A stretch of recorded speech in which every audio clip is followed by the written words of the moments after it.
Good morning, afternoon, or evening, everyone watching this video. So, in this video, we shall be discussing about the topic gametogenesis in the chapter human reproduction.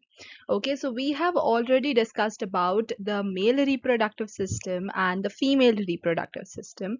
Now we shall study more in this chapter. Further in this chapter, we shall discuss about the gametogenesis part. Okay. So let's start with our explanation. First of all, you need to know about the meaning of the word. Okay, what is the meaning of this term gametogenesis? If I break this entire word gametogenesis into two parts, gameto and genesis. The word gameto comes from the word gamete, right? What is gamete? We all know that there's a male gamete and there is a female gamete. What is the name of the male gamete? Sperm. And what is the name of the female gamete? Ovum. And these two gametes are responsible for the formation of zygote after the fusion. So these two gametes, after they will fuse with each other, they will form the zygote, right? So we are today going to discuss about the formation of these gametes. Okay, the term is gametogenesis. The term gameto comes from the word gamete, and genesis comes from the word formation. So we are basically going to study about the formation of gametes in this particular lesson, in this particular video. Today we shall only be discussing about the male the formation of the male gamete, that is the sperms. Okay, so आज हम एक बार पूरा तरह से discuss करेंगे कि आखिर sperms का फॉर्मेशन कैसे होता है. ठीक है, सबसे पहले तो स्पर्म्स के जो फॉर्मेशन का जो प्रोसेस होता है, the process of formation of sperms, उसको हम क्या बोलते हैं? स्पर्मेटोजेनेसिस. ठीक है, ये जो वर्ड था गेमीटोजेनेसिस, इस वर्ड में हमने गेमीटो की जगह वो वाले गेमीट का नाम रख दिया जो कि मेल्स में होता है, मेल गेमीट का नाम, यानी कि स्पर्म. तो स्पर्म के फॉर्मेशन के प्रोसेस को हम बोलते हैं स्पर्मेटोजेनेसिस. क्या बोलते हैं? स्पर्मेटोजेनेसिस, जो कि मेल्स में होता है. तो हम इसके बारे में पूरा डिस्कशन शुरू करते हैं.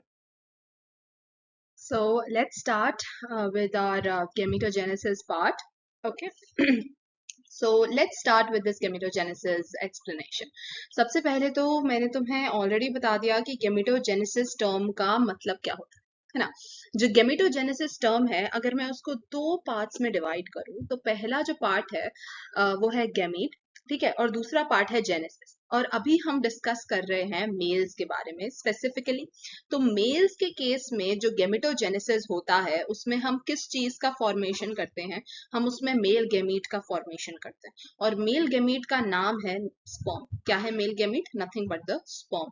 ठीक है, तो हम जो मेल्स के केस में जो हम गेमेटोजेनेसिस करते हैं, हम क्या करते हैं? हम करते हैं स्पर्मेटोजेनेसिस. अभी हम उसका ही डिस्कशन करेंगे कि एग्जैक्टली स्पर्मेटोजेनेसिस में क्या होता है, आखिर स्पर्म का फॉर्मेशन कैसे होता है. देखो, सबसे पहले जब मैंने तुम्हें मेल रिप्रोडक्टिव सिस्टम के बारे में पढ़ाया था, तुम्हें थोड़ा सा याद होगा कि उसमें मैंने बताया था there is something called testis. ठीक है, टेस्टिस होता है मेल्स में, राइट. जो टेस्टिस होता है मेल्स में, it is nothing but the primary sex organs of the mails.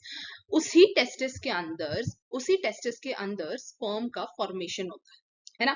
मैंने लोकेशन भी बता दिया था कि एग्जैक्टली टेस्टिस के अंदर कहाँ पर स्पर्म का फॉर्मेशन होता है. अगर हम टेस्टिस के अंदर थोड़ा सा, अगर तुम प्रीवियस वीडियोस देखो या अगर तुम्हें याद हो, तो मैंने तुम्हें बताया था कि टेस्टिस के अंदर होते हैं एक टेस्टिकुलर लोब्यूल्स नाम के कंपार्टमेंट्स. उन टेस्टिकुलर लोब्यूल्स के अंदर कुछ हाईली कॉइल्ड स्ट्रक्चर्स प्रेजेंट थे जिनका नाम था सेमिनिफेरस ट्यूब्यूल्स. इन सेमिनिफेरस ट्यूब्यूल्स के अंदर दो टाइप के सेल्स प्रेजेंट होते हैं. ठीक है, एक सेल होता है सर्टोली सेल और एक सेल होता है मेल जर्म सेल. ठीक है, अब ये जो सर्टोली सेल था, इसी के एकदम बगल में प्रेजेंट होता है मेल जर्म सेल, एकदम साइड में प्रेजेंट होता है मेल जर्म सेल. यही मेल जर्म सेल का दूसरा नाम है स्पर्मेटोगोनिया. ये चीज मैं तुम्हें ऑलरेडी बता चुकी. ठीक है, अब बेसिकली क्या होता है स्पर्म का फॉर्मेशन, अब हम डिस्कस कर रहे हैं. ठीक है, हमारा था ये सर्टोली सेल, ये हमारा सर्टोली सेल, उसके साइड में मेल जर्म सेल कहाँ पे प्रेजेंट है? ये प्रेजेंट है सेमिनिफेरस ट्यूब्यूल के अंदर, ठीक है। सेमिनिफेरस ट्यूब्यूल के अंदर ये हमारा है एक एक स्पर्मेटोगोनिया या फिर एक मेल जर्म सेल, ठीक है। अब ये मेल जर्म सेल या फिर स्पर्मेटोगोनिया ये अंडरगो करेगा माइटोसिस। क्या अंडरगो करेगा? माइटोसिस। माइटोसिस जो होता है, तुमने छोटी क्लासेस में पढ़ा होगा, 11th में पढ़ा होगा कि माइटोसिस क्या होता है। Mitosis is nothing but equational division. इसमें क्या होता है कि अगर एक सेल होता है वो डिवाइड करता है और दो सेल्स फॉर्म कर देता है। कैसे फॉर्म करता है? तुमने क्लास 11th में पढ़ा होगा सेल डिवीजन चैप्टर में एग्जैक्टली क्या होता है कि फॉर एग्जांपल ये मेरे पास एक सेल है, बहुत अच्छा सेल बना है, एक सेकेंड। फॉर एग्जाम्पल मेरे पास ये एक सेल है, ठीक है।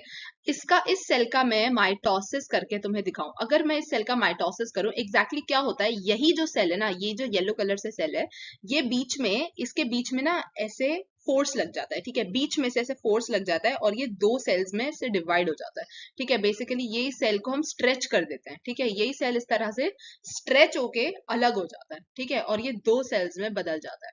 मैं इस पूरे प्रोसेस को बहुत डिटेल में पढ़ाऊंगी जब मैं 11th क्लास का सेल डिवीजन वाला चैप्टर सिखाऊंगी। अभी के लिए इतना ही जान लो कि एग्जैक्टली क्या होता है माइटोसिस में। माइटोसिस में क्या होता है एग्जैक्टली, ये एक सेल था पहले, ये जो येलो कलर का एक सेल था, ये बीच में से ऐसे डिवाइड हो गया, ठीक है। बीच में से इसमें से डिप्रेशन आ गया है ऊपर और नीचे तरफ से और ये डिवाइड हो गया, ठीक है। पहले इसमें कैरियोकाइनेसिस हुआ, यानी कि इसके न्यूक्लियस का डिवीजन हुआ।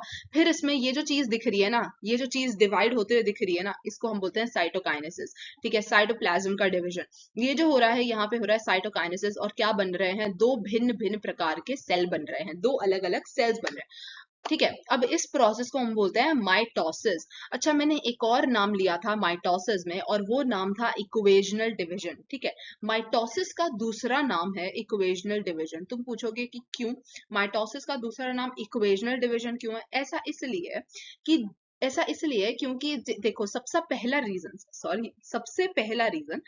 पहला रीजन ये है कि जो ये वाला जो सेल है, this is the mother cell, ठीक है। मानो ये कि मदर सेल है, और ये दोनों जो सेल्स फॉर्म कर रहे हुए हैं, these are nothing but the daughter cells, ठीक है।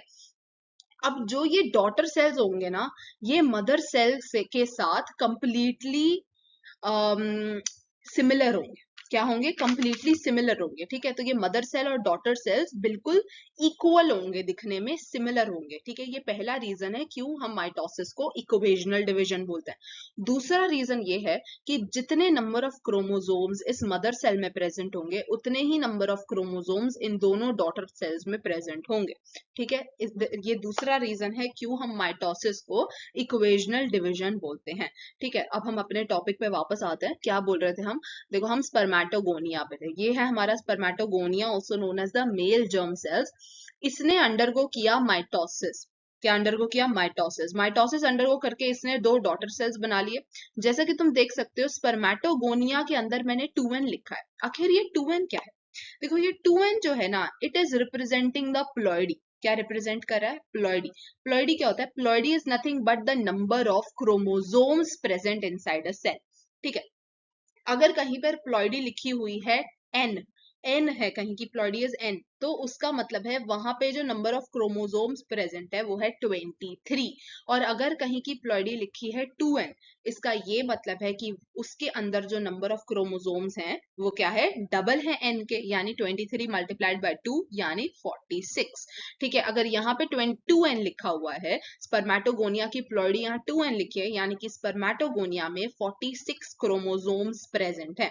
और क्योंकि यहाँ पर माइटोसिस यानी कि इक्वेशनल डिवीजन हो रहा है, इसका ये मतलब है कि ये दो जो सेल्स बने हैं, दो जो डॉटर सेल्स बने हैं, इनकी भी प्लॉइडी वही होगी जो कि मदर सेल की थी, जो कि स्पर्मेटोगोनिया की थी, ठीक है। तो अगर स्पर्मेटोगोनिया की प्लॉइडी 2n है, तो जो इनके डॉटर सेल्स बने हैं उनकी भी प्लॉइडी क्या है? उनकी भी प्लॉइडी क्या है? 2n है, ठीक है। अच्छा, अब इन डॉटर सेल्स का ना एक नाम भी गिवन है। इनका नाम है प्राइमरी स्पर्मेटोसाइट। क्या नाम है? Primary spermatocyte. देखो हम ना स्पर्म का फॉर्मेशन डिस्कस कर रहे हैं, तो बेसिकली हम पूरा जो प्रोसेस कर रहे हैं उसमें अलग अलग स्टेजेस में जो सेल्स फॉर्म होंगे उनका अलग अलग नाम होंगे और वो तुम्हें नाम लर्न करने पड़ेंगे, ठीक है? तो तुम एक बार ये वीडियो देख लोगे तो हो सकता है नाम अब वीडियो में ही लर्न हो जाए, तो ध्यान से देखो। सबसे पहला था स्पर्मेटोगोनिया। स्पर्मेटोगोनिया ने अंडरगो किया माइटोसिस यानी कि इक्वेशनल डिवीजन और फॉर्म किया प्राइमरी स्पर्मेटोसाइट, जैसा कि तुम यहाँ देख सकते हैं। यहाँ पे मैंने एक और बार इन दोनों प्राइमरी स्पर्मेटोसाइट का फर्दर माइटोसिस किया है, जैसे कि तुम देख सकते हो, यानी कि इसका भी माइटोसिस किया है और इसके दो डॉटर सेल बने हैं, और इसका भी माइटोसिस किया है और इसके दो डॉटर सेल्स बने, जैसा कि तुम देख सकते हो, है ना? तुम सोचोगे ऐसा क्यों किया और इसका भी नाम प्राइमरी स्पर्मेटोसाइट ही क्यों रख दिया? मैंने बस ऐसा इसलिए किया है क्योंकि मैं बस इसको मल्टीप्लाई करना चाहती हूँ, मैं बस इसके नंबर को मल्टीप्लाई करना चाहती हूँ, ठीक है? अगर तुम बाकी के ये जो स्टेप्स हैं, ये जो सारे स्टेप्स हैं, अगर तुम ये सारे स्टेप्स डायरेक्टली इस वाले प्राइमरी स्पर्मेटोसाइट्स के साथ भी करते तो भी कोई प्रॉब्लम नहीं होती। मैंने बस क्या किया, इसको फर्दर डिवाइड कर दिया, ठीक है? क्या कर दिया? फर्दर मल्टीप्लाई कर दिया और कुछ नहीं किया, ठीक है? यही प्राइमरी स्पर्मेटोसाइट है। प्राइमरी स्पर्मेटोसाइट ने फर्दर डिवीजन अंडरगो किया, फर्दर मल्टीप्लाई हुआ है ये, ठीक है? तो फिर बस कुछ नहीं है, ठीक है? और ये जो फॉर्म हुए हैं ये भी प्राइमरी स्पर्मेटोसाइट्स ही हैं। अब हम क्या करेंगे? अब देखो, अब आगे का जो प्रोसेस है ना वो बहुत इंपॉर्टेंट है। अभी तक तो तुम्हें समझ आ गया ना? अभी तक हमने क्या किया है? हमने बस एक स्पर्मेटोगोनिया लिया है, यानी हमने एक मेल जर्म सेल लिया है जो कि सेमिनिफेरस ट्यूब्यूल के अंदर प्रेजेंट था, और इस स्पर्मेटोगोनिया का हमने क्या किया है? माइटोसिस किया है और उससे फॉर्म किया है प्राइमरी स्पर्मेटोसाइट। बस, हमने और कुछ नहीं किया अभी, ठीक है?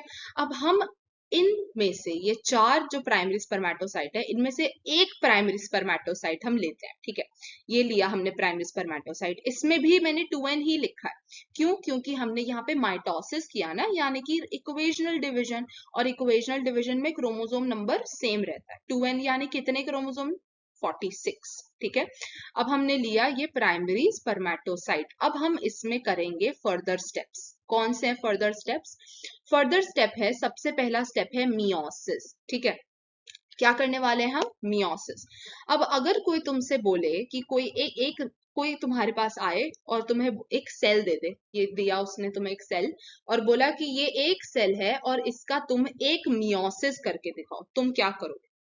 तुम बोलोगे ठीक है मेरे को एक मियोसिस करना है ना, तो तुम मियोसिस में उसमें क्या करोगे? मैं बताती हूँ। देखो, अगर हम एक मियोसिस की बात कर रहे हैं ना, केवल एक मियोसिस, ठीक है? मेरे पास क्या करना है? मुझे एक मियोसिस। तो उस एक मियोसिस के अंदर मुझे दो स्टेप्स करने पड़ेंगे, ठीक है? एक मियोसिस के अंदर दो स्टेप्स इंक्लूडेड होते हैं। पहला स्टेप है मियोसिस 1 और दूसरा स्टेप है मियोसिस 2, ठीक है? अगर कोई तुमसे बोले कि तुम मियोसिस 1 करो, ठीक है, इसका ये मतलब नहीं है कि तुम एक मियोसिस करो, इसका ये मतलब है कि तुम पूरे एक मियोसिस प्रोसेस के अंदर पहला वाला स्टेप करो जिसको बोलते हैं मियोसिस 1।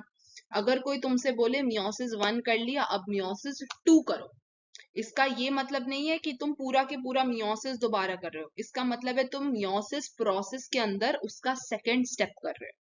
समझ नहीं आया तो मैं वापस बताती हूँ, रुको, अब थोड़ा डायग्रामेटिकली बता देते हैं।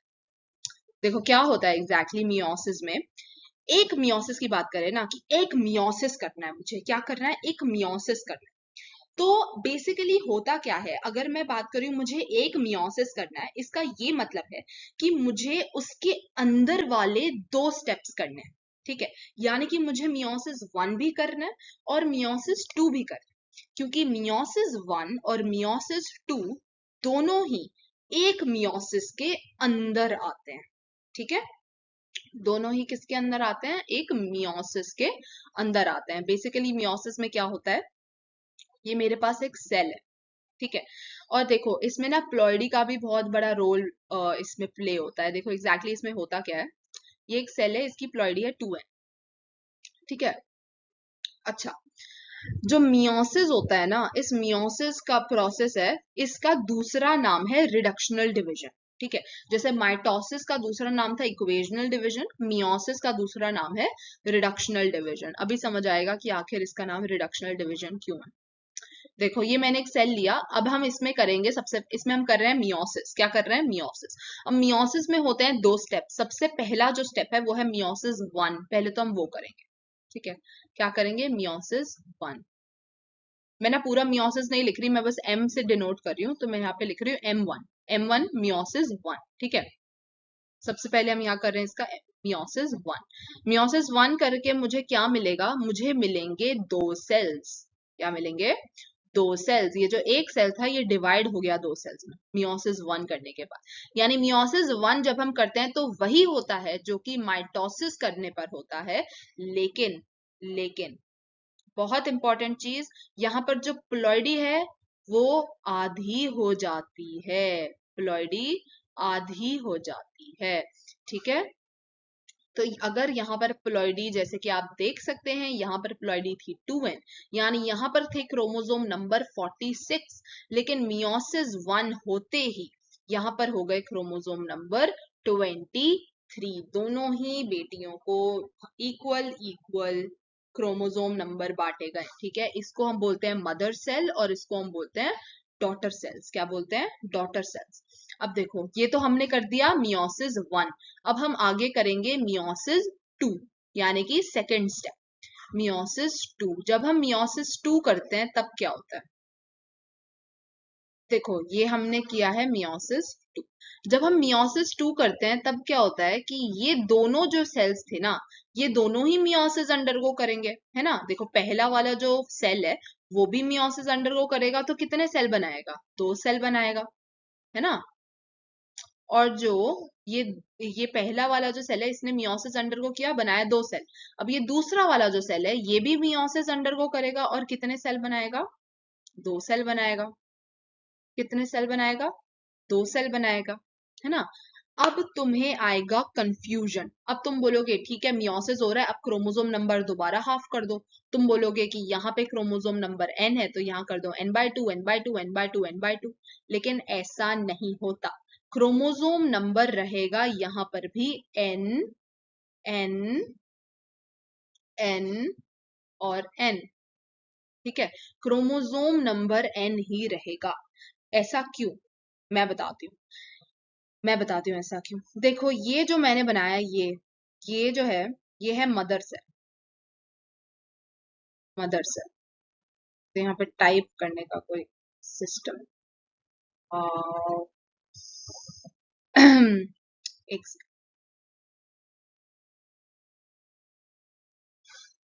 ठीक है, ये मैं लिखा है मदर। तो ये जो बेसिकली 2n है ना, ये जो 2n वाला सेल है this is nothing but the mother cell. क्या है ये? Mother cell. अब ये जो मदर सेल है इसको बनाने हैं डॉटर सेल्स। क्या बनाने हैं? Daughter cells. कैसे बनाने हैं? मियोसिस के प्रोसेस से डॉटर सेल्स बनाने, ठीक है। मदर सेल अगर डॉटर सेल बना रहा है मियोसिस के प्रोसेस से, मियोसिस के प्रोसेस के अंदर कितने मियोसिस के स्टेप्स प्रेजेंट हैं? 2। कौन कौन से? Meiosis 1 meiosis 2। ये दोनों ही मियोसिस के स्टेप्स मियोसिस के पूरे प्रोसेस के अंदर इंक्लूडेड है, ठीक है। मियोसिस में होता क्या है एग्जैक्टली क्या होता है मियोसिस में? जो प्लॉइडी नंबर होती है मदर सेल की और जो प्लॉइडी नंबर होती है डॉटर सेल की, वो 2:1 के रेशियो में प्रेजेंट होती है। यानी कि डॉटर सेल की प्लॉइडी हाफ हो जाती है मदर सेल की प्लॉइडी से, ठीक है। तो यानी कि एंड में क्या बन रहा है? एंड में बन रहे हैं ये 4 सेल्स।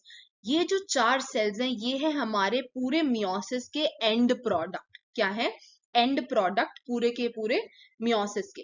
और मियोसिस के स्टार्टिंग में जो मदर सेल की प्लॉइडी थी और जो मियोसिस के एंड में जो डॉटर सेल्स की प्लॉइडी है उनके बीच का रेशियो 2:1 होना चाहिए, ठीक है। ये बीच का इंटरमीडिएट स्टेप के प्लॉइडी को हम इस रेशियो में कंसिडर नहीं करते, क्योंकि हमें तो पूरा मियोसिस देखना है ना। हम थोड़ी ना बोल रहे हैं कि मियोसिस 1 के बाद कौन सी प्लॉइडी, मियोसिस 2 के बाद कौन सी प्लॉइडी। प्लॉइडी सेम रहेगी, क्योंकि क्यों क्यों रहेगी सेम? क्योंकि ये सारे के सारे ही डॉटर सेल्स, ठीक है। और क्या सीखा है हमने मियोसिस में? मियोसिस में हमने ये सीखा है कि जो डॉटर सेल्स की प्लॉइडी होती है वो मदर सेल की प्लॉइडी के हाफ हो जाती है। क्या हो जाती है? हाफ हो जाती है। ये जो है, ये जो 4 सेल्स बने, ये अल्टीमेटली प्रोडक्ट तो इसी मदर सेल के है ना, इसी मदर सेल के तो प्रोडक्ट है। बेसिकली ये पूरा के पूरा जो प्रोसेस है क्या है? मियोसिस ही तो है। और ये जो मदर है ये 2n है, तो ये डॉटर क्या होंगी? n होंगी। क्या होंगी? डॉटर n होंगी। सारी की सारी डॉटर्स क्या होंगी? n होंगी, है ना? क्योंकि मियोसिस में क्या होता है? रेशियो क्या होता है प्लॉइडी का, मदर और डॉटर का? 2:1। और यही तो है, ये 2 है, ये 1 है। आया समझ? अगर नहीं आया तो वीडियो पीछे करके देख लो, क्योंकि बहुत अच्छी तरह से अभी एक्सप्लेन किया है मैंने, ठीक है?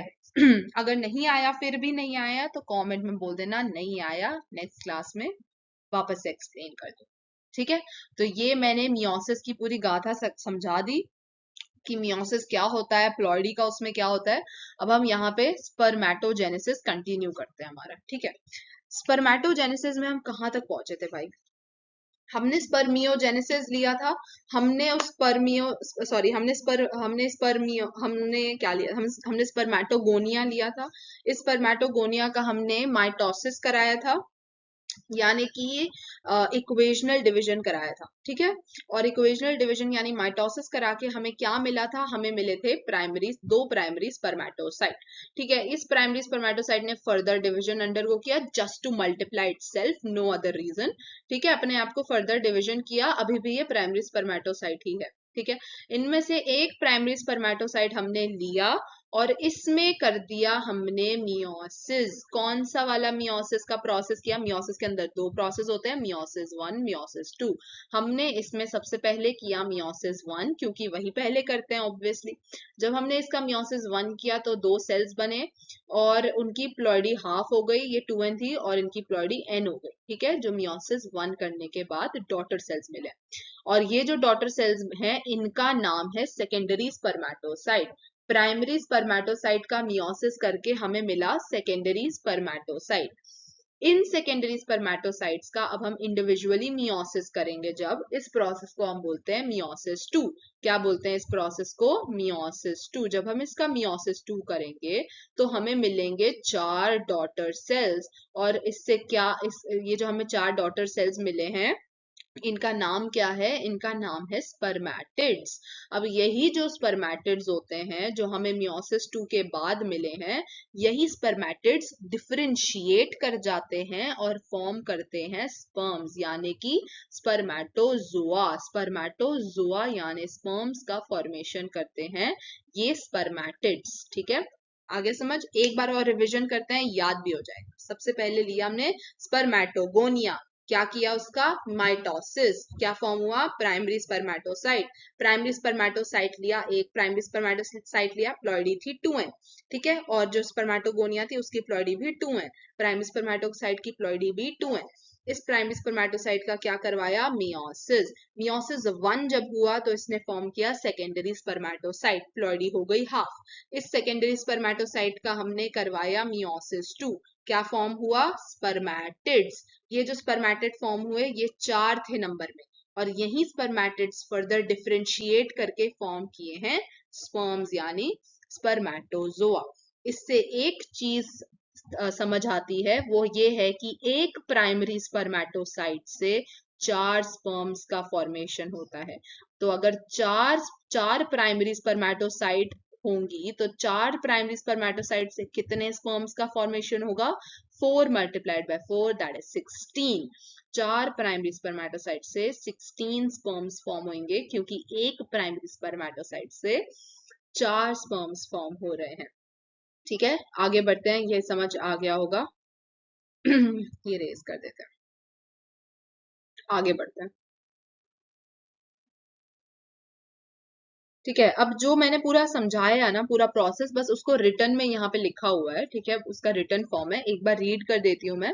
The primordial germ cells mature to form the spermatogonia, also known as the male germ cells, are present on the inner wall of the seminiferous tubules. Spermatogonia multiplies by mitotic division and forms primary spermatocyte containing 46 chromosomes.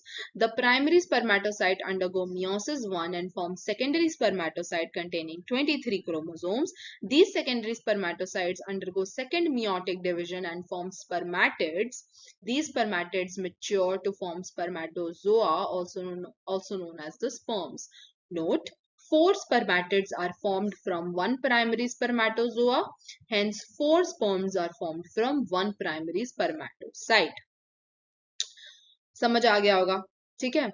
यहाँ पे मैंने लिखा है one primary spermatozoa, ये तुम correct कर लो, यहाँ पे होगा प्राइमरी स्पर्मेटोसाइट, ठीक है।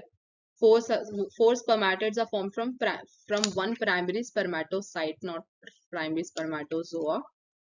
This is primary spermatocyte, okay. This is the same thing. ये primary spermatocyte यहाँ लिखा है ना, वो भी यहीं पे लिख दो, ठीक है। रीड करके समझ आ गया होगा क्योंकि मैं ऑलरेडी सब समझा चुकी हूँ। एक चीज यहाँ पे नया है, वो है प्रीमोडियल जर्म सेल, वो बता देती हूँ। देखो क्या होता है, जो मैंने स्पर्मेटोगोनिया के बारे में बताया था ना, वो कैसे फॉर्म हुआ, वो कहाँ से आया, उसको फॉर्म करने के पीछे एक सेल का काम था, एक सेल रिस्पॉन्सिबल था, प्राइमरी एक सेल रिस्पॉन्सिबल था स्पर्मेटोगोनिया को फॉर्म करने के लिए, और उस सेल का नाम था प्रीमोडियल जर्म सेल, ठीक है। ये प्रीमोडियल जर्म सेल ही मैच्योर होता है और फॉर्म करता है स्पर्मेटोगोनिया, और फिर आगे के स्टेप्स फॉलो होते हैं, ठीक है। ये पूरा मैंने वही लिख रखा है जो मैं ऑलरेडी तुम्हें उस पूरे फ्लो चार्ट में एक्सप्लेन कर चुकी हूँ अच्छे से। अब कुछ इंपॉर्टेंट डेफिनेशंस के बारे में डिस्कस करते हैं, ठीक है। कुछ इंपॉर्टेंट डेफिनेशंस हमें रिवाइज करनी जरूरी है। देखो, सबसे पहले जो इसमें डेफिनेशन लिखी है वो है स्पर्मियोजेनेसिस, ठीक है। बहुत बच्चे कंफ्यूज हो जाते हैं इन दो टर्म्स के बीच में, स्पर्मेटोजेनेसिस एंड स्पर्मियोजेनेसिस। बच्चे बोलते हैं ये दोनों तो एक ही जैसे टर्म्स है, ऑलमोस्ट एक जैसे हैं बट थोड़े से डिफरेंट। देखो क्या होता है कि स्पर्मियोजेनेसिस जो कि यहाँ पे लिखा है, स्पर्मियोजेनेसिस, इसमें क्या होता है, इसमें होता है फॉर्मेशन ऑफ स्पर्म्स, यानी कि formation of spermatozoa from what, from the spermatids. जो पूरा वो स्पर्मेटोजेनेसिस का पूरा जो मैंने प्रोसेस दिखाया था ना थोड़ी देर पहले, उसका जो लास्ट स्टेप था, एक बार वो जाके देखो।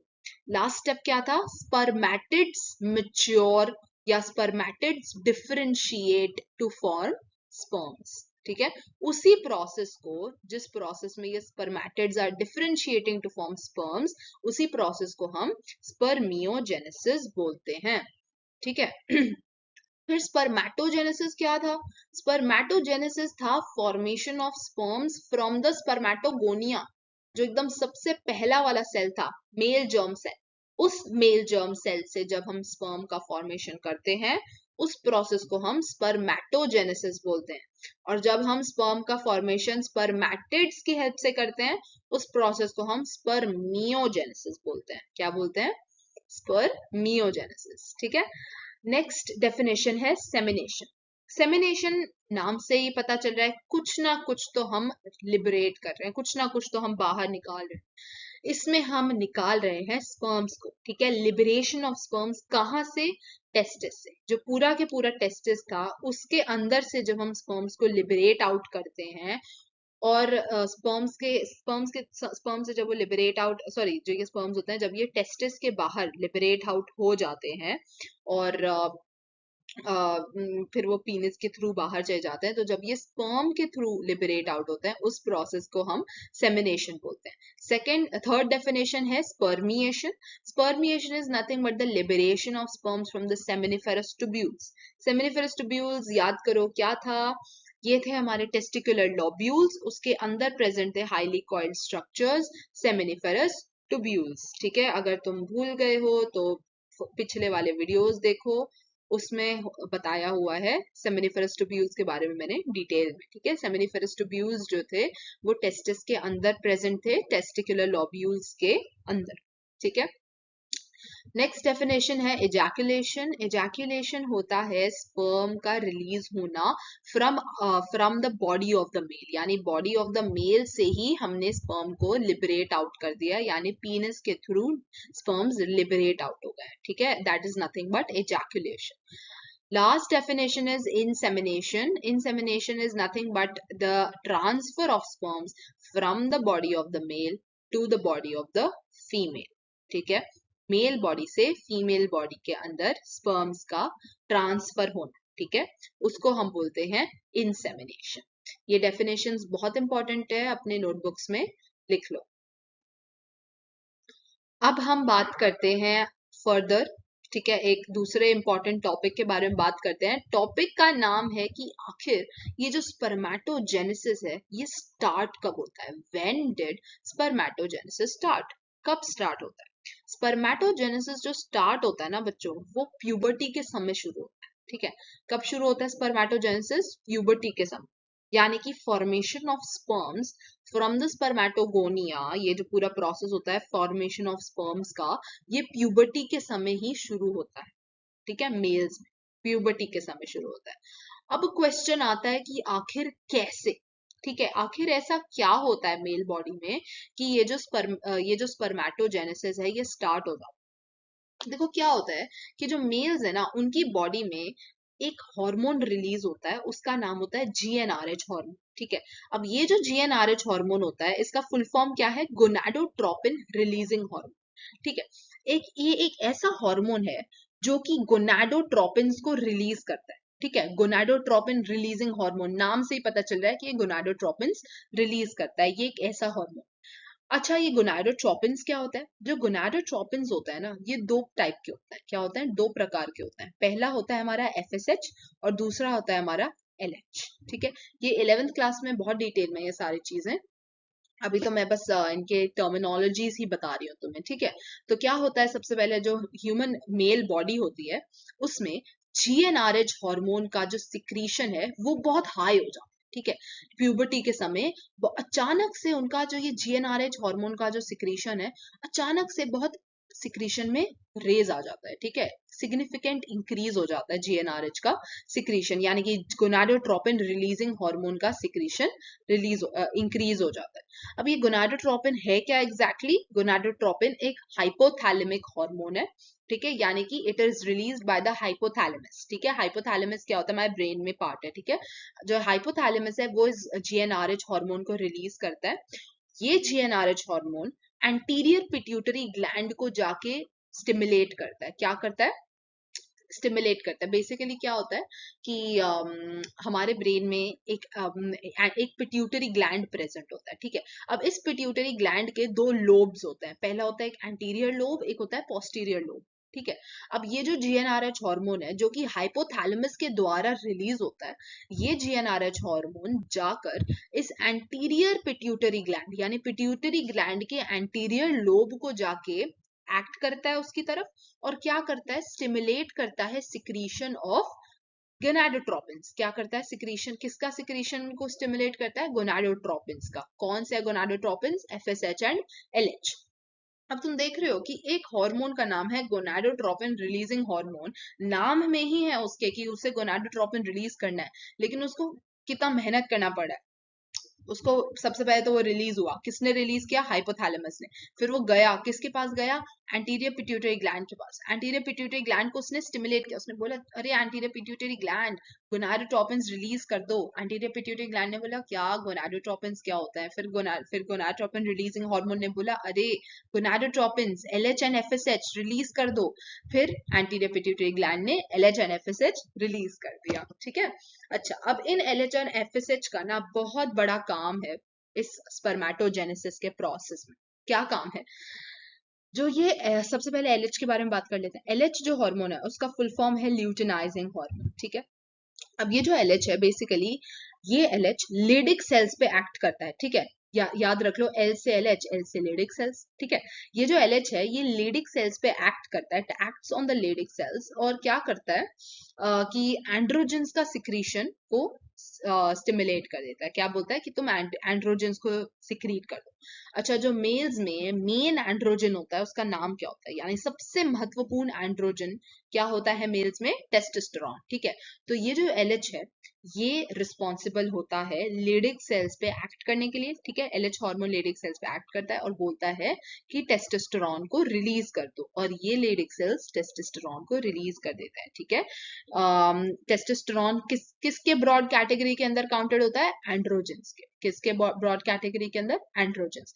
और ये जो एंड्रोजेंस जो रिलीज होते हैं, यानी ये जो टेस्टोस्टेरोन्स जो रिलीज होते हैं, ये स्पर्मेटोजेनेसिस के प्रोसेस में बहुत ज्यादा हेल्पफुल होते हैं। ठीक है, स्पर्मेटोजेनेसिस का प्रोसेस को स्टिमुलेट करते हैं। ठीक है, तो अब पता चला कि LH जो है वो स्पर्मेटोजेनेसिस में कैसे हेल्प कर रहा है। ठीक है, कैसे हेल्प कर रहा है? पहले ये जाके लेडिक सेल्स को एक्ट कर रहा है, फिर लेडिक सेल्स जो है वो एंड्रोजेंस रिलीज कर रहे हैं, फिर ये एंड्रोजन स्पर्मेटोजेनेसिस को स्टिमुलेट कर रहा है। अच्छा, FSH का क्या काम है? FSH जो है उसका फुल फॉर्म है फॉलिकल स्टिमुलेटिंग हार्मोन। ठीक है, अब ये जो FSH होते हैं, यानी कि जो फॉलिकल स्टिमुलेटिंग हार्मोन होते हैं, इसमें एक टर्म आ रहा है S। ठीक है, इसमें एक लेटर आ रहा है S। ठीक है, अब इससे तुम याद करो, एस से FSH के अंदर S आता है, और सर्टोली सेल्स में भी S आता है। ठीक है, LH हार्मोन ल्यूटिनाइजिंग में LH से ल्यूटिनाइजिंग हार्मोन L से, और एक्ट करता है किस पे? लेडिक सेल से, वो भी L से LH, L से लेडिक। FSH में S आता है और ये एक्ट करता है सर्टोली सेल पे। ठीक है, ठीक है, तो ये जो FSH हार्मोन है, ये एक्ट करता है सर्टोली सेल्स पर, और क्या करता है? ये कुछ फैक्टर्स रिलीज करवाता है। ठीक है, FSH जो है सर्टोली सेल पे एक्ट करता है, और सर्टोली सेल ऐसे सर्टन फैक्टर्स रिलीज करते हैं जो कि स्पर्मियोजेनेसिस के लिए हेल्पफुल होते हैं। बहुत बहुत इंपॉर्टेंट लाइन, जो LH है वो स्पर्मेटोजेनेसिस के लिए हेल्पफुल होता है। ठीक है, लेकिन जो FSH है वो स्पर्मियोजेनेसिस के लिए हेल्पफुल होता है। Even though at the end दोनों ही प्रोसेसेस के वजह से हमें स्पर्म्स का फॉर्मेशन होने को दिखता है, बट स्टिल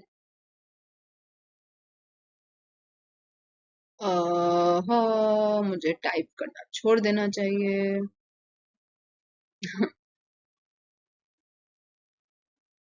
MS। ठीक है, तो इन दोनों ही प्रोसेस के बाद, स्पर्मेटोजेनेसिस स्पर्मियोजेनेसिस, दोनों ही प्रोसेस के बाद स्पर्म्स का फॉर्मेशन होता है, बट दोनों प्रोसेस अलग है। ठीक है, और ये बहुत इंपॉर्टेंट क्वेश्चन नीट में पूछा जा सकता है। स्पर्मेटोजेनेसिस, LH हार्मोन जो है वो स्पर्मेटोजेनेसिस के लिए हेल्पफुल है, और FSH हार्मोन जो है वो स्पर्मियोजेनेसिस के लिए हेल्पफुल है। ठीक है, ऐसा ही कोई क्वेश्चन मेरे स्कूल में हमें यूनिट 1 टेस्ट में पूछा गया था, कुछ ऐसा ही था जिसमें हमें कुछ रीजनिंग एंड असर्शन रीजनिंग वाला क्वेश्चन था, एंड उसमें आधी से ज्यादा क्लास ने LH और FSH दोनों के लिए ही स्पर्मेटोजेनेसिस लिख रखा था। लाइक नंबर नहीं कट, स्कूल में तुम्हारे इस चीज के लिए नंबर नहीं कटेंगे अगर तुमने लिख रखा है FSH भी स्पर्मेटोजेनेसिस के लिए हेल्पफुल है, LH भी स्पर्मेटोजेनेसिस के लिए, स्कूल में नंबर नहीं कटेंगे। और हमारे स्कूल में किसी बच्चे का इसमें नंबर काटा भी नहीं था। तो ऑब्वियसली ये तो वो था, ऑप्शन वाला क्वेश्चन था, तो इसमें सारे बच्चों, ऑलमोस्ट सारे बच्चों ने ही एक पर्टिकुलर ऑप्शन करेक्ट कर रखा था, जिसमें जो असर्शन रीजनिंग में जो वर्ड यूज किया था ना, वो स्पर्मेटोजेनेसिस वाला यूज किया था। बट मेरी एक फ्रेंड है उसका नाम नहीं लूंगी, उसने कोई और ऑप्शन यूज किया, उसने कोई और ऑप्शन टिक किया था, एंड उसका वो गलत किया हुआ था सर ने वो क्वेश्चन। एंड उसमें बेसिकली कुछ स्पर्मियोजेनेसिस के रिलेटेड उसने उसमें दिमाग लगाया था, क्योंकि NCERT में ये एग्जैक्ट वर्डिंग्स दिए हुए हैं, स्पर्मियोजेनेसिस, FSH स्पर्मियोजेनेसिस करता है, एंड LH स्पर्मेटोजेनेसिस। तो ये तो वो सर के पास गई थी, और उसने सर को उसका एक लौता उसका एक नंबर इसमें कट हुआ था, और ये एक लौता जगह था जहां उसका नंबर कट हुआ था, और उसने सर को बताया कि सर मेरा ये तो NCERT में तो गिवन है। उसने NCERT खोल के दिखा दिया, सर देखो NCERT में तो ऐसा गिवन है, जो मैंने एग्जैक्टली स्क्रीन पे लिखा है वो एग्जैक्ट वर्डिंग NCERT में गिवन है।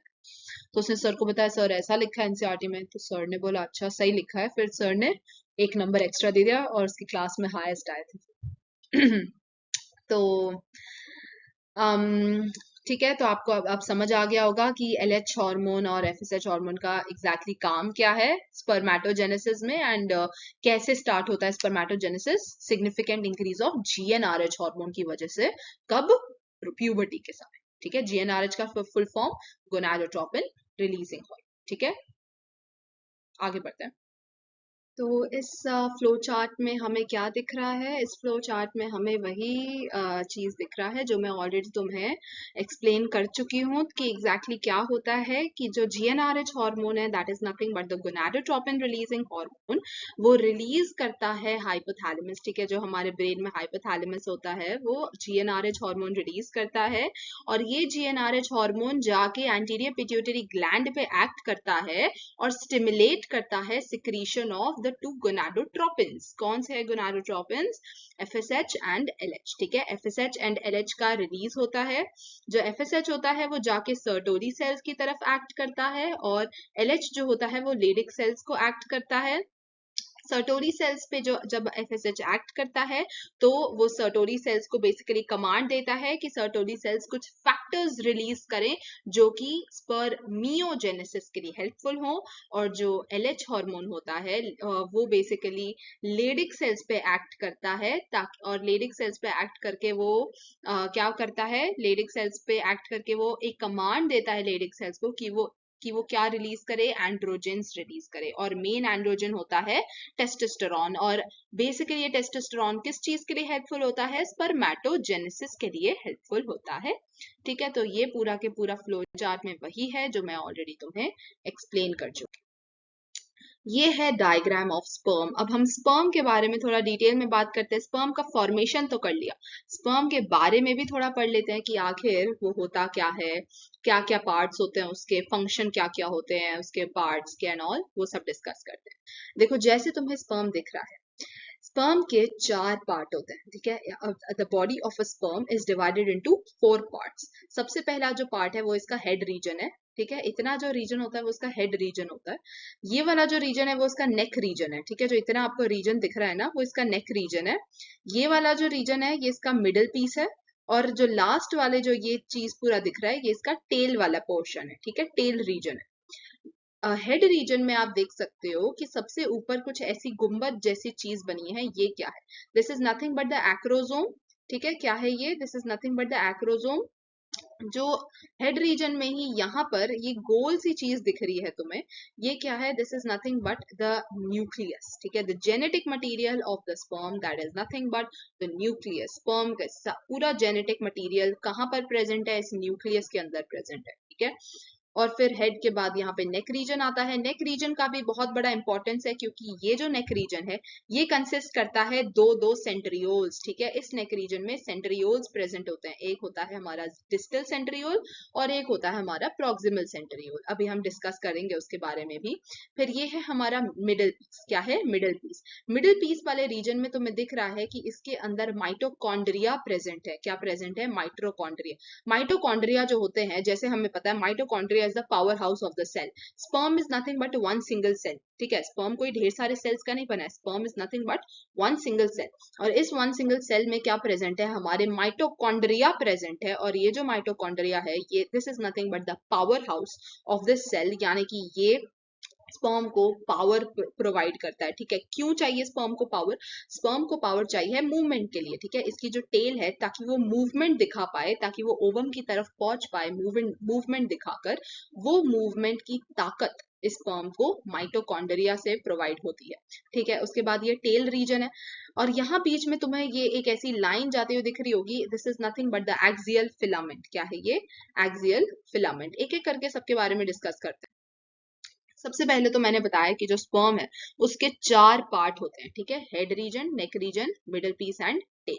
ठीक है, अब ये जो स्पर्म पूरा के पूरा जो मैंने डायग्राम बताया था, ये बेसिकली जो पूरा स्पर्म होता है this is covered by a plasma membrane. ठीक है, covered by a plasma membrane. तुमने छोटी क्लासेस में पढ़ा है ना एनिमल सेल और प्लांट सेल के बारे में डिफरेंस। प्लांट सेल का जो आउटर मोस्ट पोर्शन होता है वो कवर्ड होता है सेल वॉल से, बट जो एनिमल सेल का जो आउटर मोस्ट जो लेयर होता है वो कवर्ड होता है किससे? वो कवर्ड होता है प्लाज्मा मेम्ब्रेन से। ठीक है, तो बेसिकली जो पूरा के पूरा जो स्पर्म का बॉडी है that is covered by the plasma membrane. ठीक है, और ये जो स्पर्म है जैसे ही ये ओवम को हिट करता है, ठीक है, ये स्पर्म जैसे ही ओवम को हिट करता है ये पूरी की पूरी प्लाज्मा मेम्ब्रेन की जो लेयर है वो डिसॉल्व हो जाती है। ठीक है, वो पूरी की पूरी लेयर गायब हो जाती है, डिसॉल्व हो जाती है। ठीक है, अब बेसिकली ये जो स्पर्म होता है इसके सारे सारे पार्ट्स के बारे में अच्छे से डिस्कशन करते हैं।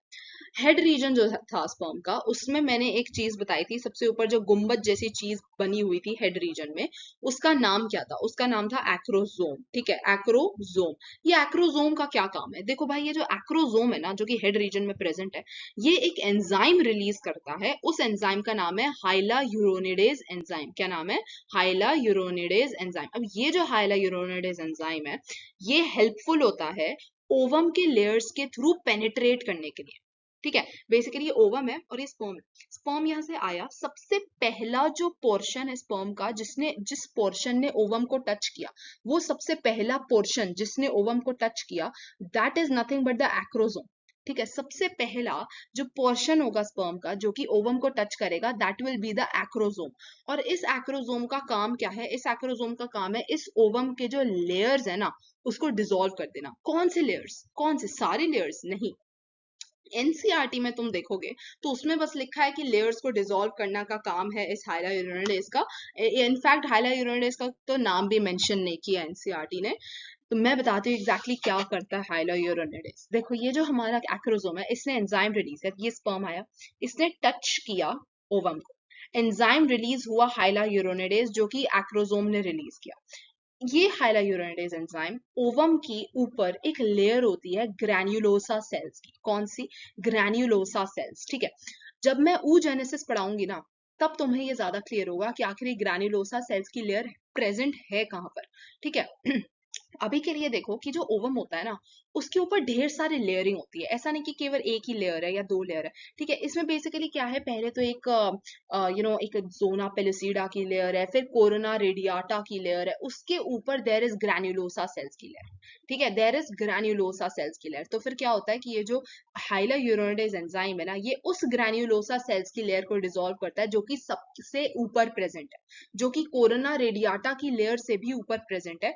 उस लेयर को डिसॉल्व कर देता है हाइलायूरोनिडेज एंजाइम।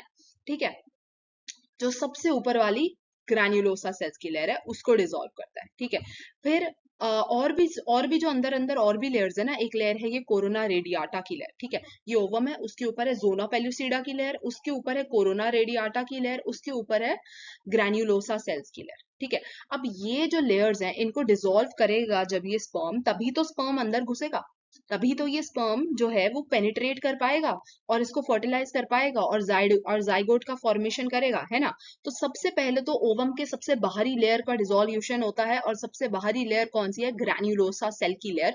जो कि कौन डिसॉल्व करता है ग्रैन्युलोसा सेल की लेयर को? हाइलायूरोनिडेज एंजाइम। कौन रिलीज करता है हाइलायूरोनिडेज एंजाइम को? एक्रोजोम, जो कि हेड रीजन में प्रेजेंट होता है इस स्पर्म के। ठीक है, अब ये जो एक्रोजोम है ना, ये बेसिकली गोल्जी अपैरेटस से बना होता है। ठीक है, it is formed by the Golgi apparatus.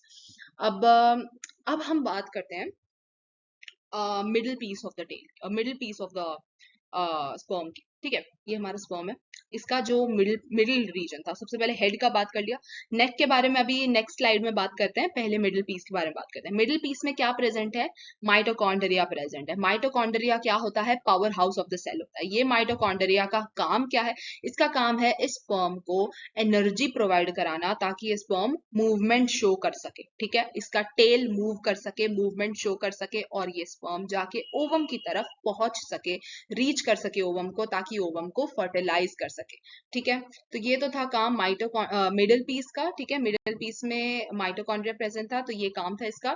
अब हम बात करते हैं इसके नेक रीजन की। देखो, जो स्पर्म होता है ना, उसका जो नेक रीजन होता है, मैंने जैसे ऑलरेडी तुम्हें बताया था थोड़ी देर पहले कि जो नेक रीजन होता है, वहां पे दो सेंट्रियोल्स प्रेजेंट होता है। ठीक है, एक होता है हमारा प्रॉक्सिमल सेंट्रियोल और एक होता है हमारा डिस्टल सेंट्रियोल। ठीक है, ये है हमारा नेक रीजन स्पर्म का। ठीक है, ये डायग्राम मैंने अटैच किया है, तुम देख सकते हो, ये प्रॉक्सिमल है और ये डिस्टल है।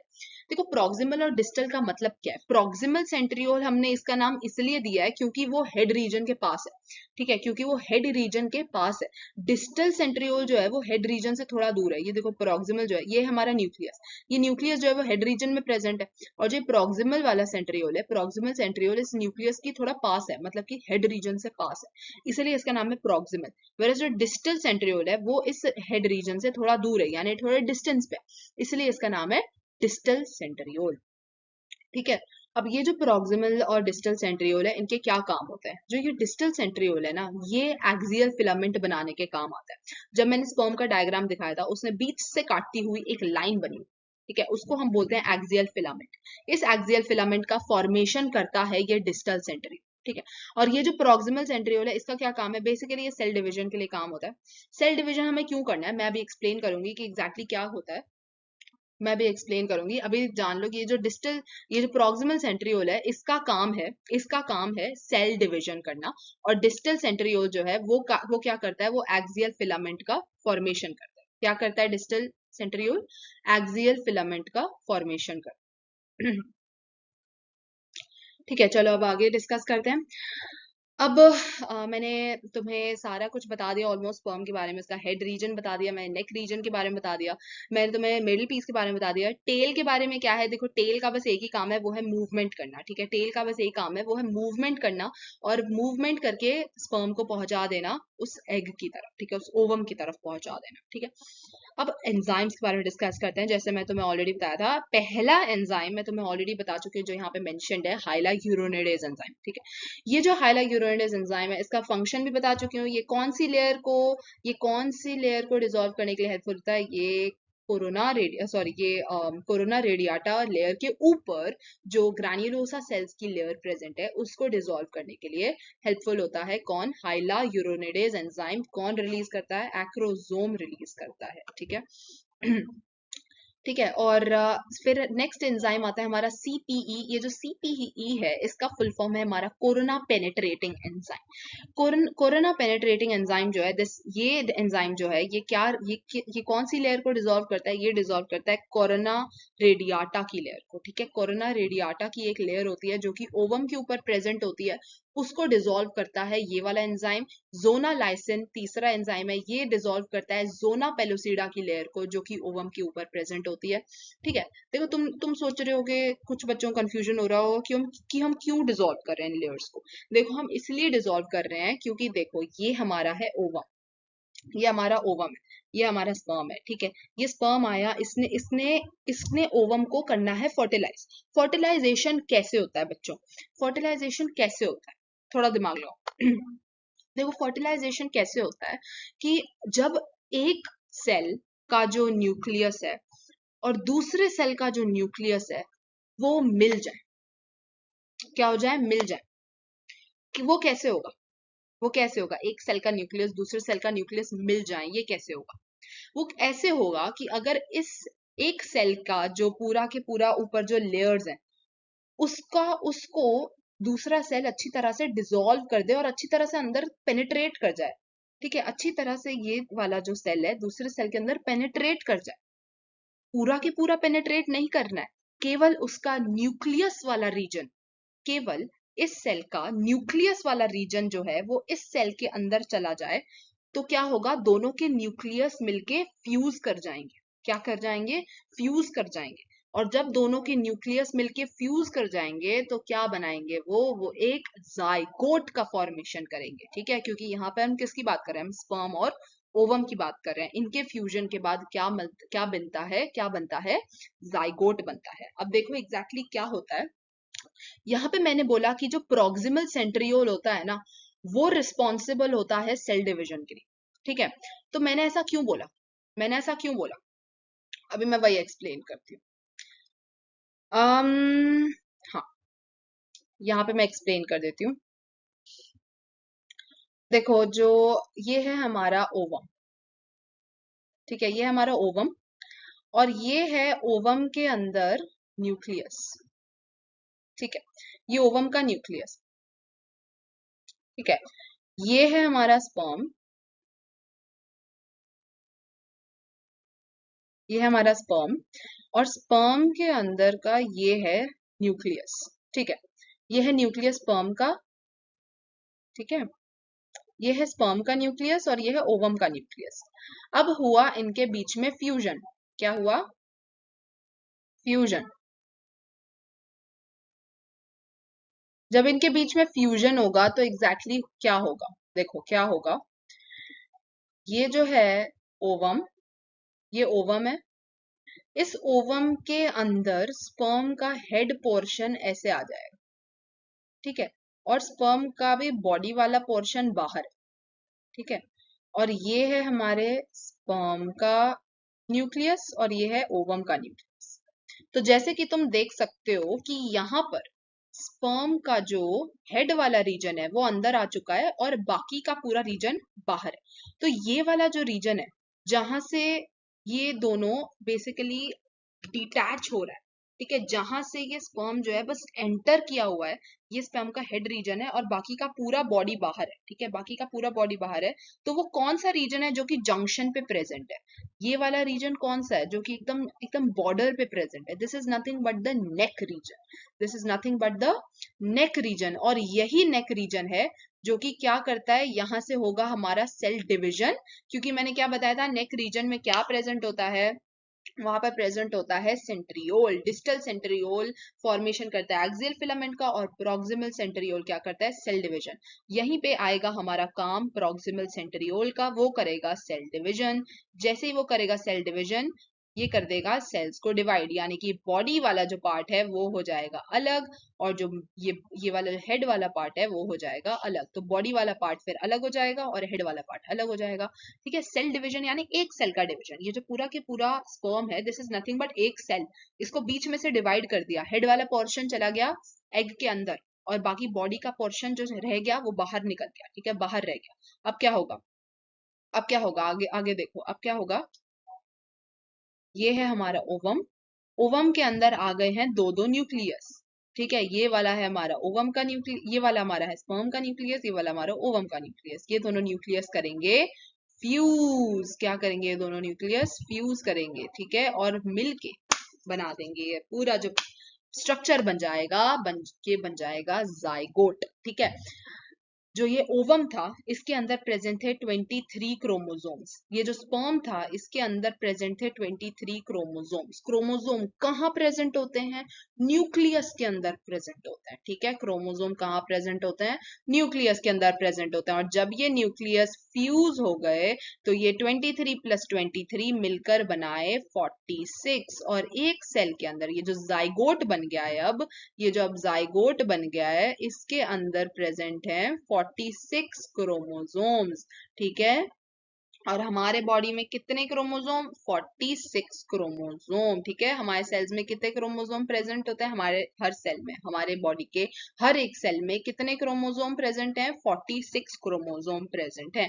लेकिन हमारे बॉडी में जो सेक्स क्रोमोसोम प्रेजेंट है उसमें कितने हमारे बॉडी में जो एग प्रेजेंट है, जो ओवम प्रेजेंट है, उसमें कितने क्रोमोसोम्स प्रेजेंट हैं, 23 क्रोमोसोम्स प्रेजेंट हैं, ठीक है। अब ये जो है 23 मिलके बनाए 46, जाइगोट का फॉर्मेशन हो गया। अब यहाँ पर तुमने एक चीज अच्छे से नोटिस की कि केवल और केवल हेड रीजन, स्पर्म का केवल और केवल हेड रीजन जो है वो एग के अंदर गया, पूरी की पूरी बॉडी बाहर रह गई। तो अगर क्वेश्चन आता है कि जो बेबी बॉर्न होता है उसमें किसका माइटोकॉन्ड्रिया प्रेजेंट होता है, फादर का माइटोकॉन्ड्रिया प्रेजेंट होता है या मदर का माइटोकॉन्ड्रिया प्रेजेंट? तो जैसे कि तुम देख सकते हो कि यहाँ पर फादर का माइटोकॉन्ड्रिया ने तो एंटर ही नहीं किया बॉडी में, केवल और केवल हेड रीजन ने एंटर किया।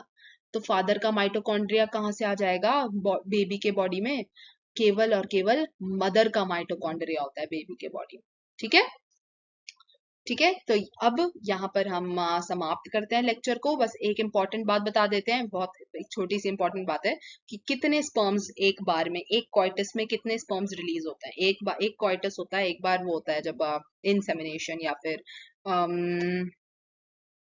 हाँ, तो एक जब पहली बार इंटरकोर्स होता है या क्वाइटस होता है उसमें कितने स्पर्म्स रिलीज किए जाते हैं, 200 to 300 मिलियन स्पर्म्स रिलीज किए जाते हैं एक क्वाइटस में, ठीक है। और इन 200 to 300 मिलियन स्पर्म्स में से 40% ऑफ द स्पर्म्स जो होते हैं वो होते हैं हमारे विगरस मोर्टेलिटी शो करने वाले, यानी कि बहुत ज्यादा धर धर धर धर करके बहुत तेजी से जाएंगे, इतनी तेजी से जाएंगे कि आसपास के ढेर सारे स्पर्म्स को फाड़ते हुए चले जाएंगे, ठीक है। और 60% ऑफ स्पर्म्स जो होते हैं 60% ऑफ स्पर्म्स जो होते हैं वो नॉर्मल मोर्टेलिटी शो करते हैं, नॉर्मल शेप एंड साइज भी रखते हैं, नॉर्मल मोर्टेलिटी भी शो करते हैं। अच्छा, ये स्पर्म्स को मोर्टेलिटी कहाँ से प्रोवाइड होती है? सबसे पहले तो इनके पास एक टेल रीजन होता है जो कि इनको मोर्टेलिटी के लिए हेल्प करता है, और इस टेल रीजन को क्या बोलते हैं, एनर्जी कौन प्रोवाइड करता है मोर्टेलिटी शो करने के लिए? माइटोकॉन्ड्रिया, जो कि मिडिल पीस रीजन में प्रेजेंट होता है। तो यहाँ पर हमारा पूरा लेक्चर खत्म होता है स्पर्मेटोजेनेसिस का। स्पर्मेटोजेनेसिस में मैंने पूरा के पूरा इंफॉर्मेशन प्रोवाइड किया है, एनसीईआरटी में जो है वो तो प्रोवाइड किया ही है इंफॉर्मेशन, थोड़ा सा कुछ 2-3% एक्स्ट्रा मैंने इंफॉर्मेशन दिया है तुमको, जो कि नीट के लिए भी रिक्वायर्ड है। एंड जहां पे जो चीज समझ नहीं आई हो वो कमेंट सेक्शन में लिख देना, नेक्स्ट वीडियो में एक्सप्लेन कर दूं, ठीक है। And thank you so much for watching this video. Subscribe, do subscribe the channel, and like this video as well. Thank you.